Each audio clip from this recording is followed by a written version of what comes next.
அதிமுக தொண்டர்கள் ஒருங்கிணைப்பு சுற்றுப்பயணத்தை தொடங்குகிறார் சசிகலா. வரக்கூடிய 17ஆம் தேதி இந்த பயணம் தொடங்குவதாக தற்போது அண்மை தகவல் வெளியாகிறது. சுபாஷ், இதனுடைய முக்கியத்துவம் என்ன, இதனுடைய பின்னணி என்ன?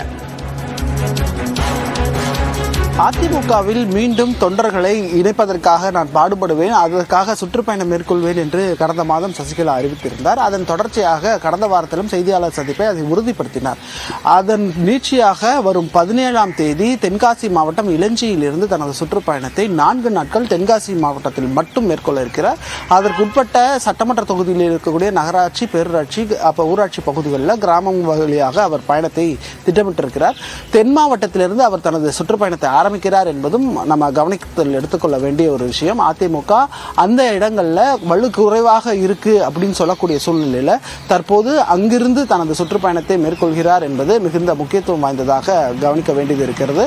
ஆகையால் இன்றைய தினத்தில் அவருடைய சுற்றுப்பயணத்திற்கான அதிகாரப்பூர்வ அறிவிப்பு வர இருக்கிறது.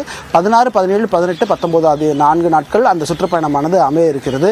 மற்றொரு பக்கத்தில் நாம் பார்க்க வேண்டும், அதிமுகவில் சசிகலா, ஓ பன்னீர்செல்வம் உட்பட பிரிந்து சென்றவர்கள் மீண்டும் கட்சியில் இணைக்க வேண்டும் என்பதற்கான ஒரு முடிவை, ஒரு ப்ரொபோசலை கட்சியின் தலைமைக்கு கொடுத்திருக்கிறார்கள். ஆனால் எடப்பாடி பழனிசாமி அதில் உறுதியாக முடியாது என்பதை சொல்லியிருக்கிறார். அப்படிப்பட்ட சூழ்நிலையில் சசிகலா தென் மாவட்டத்திலிருந்து தனது சுற்றுப்பயணத்தை ஆரம்பிக்கிறார் என்பது கவனிக்க வேண்டிய ஒரு விஷயமாக பார்க்கப்படுகிறது. தேவா, உங்களுடைய தகவலுக்கு நன்றி சுபாஷ்.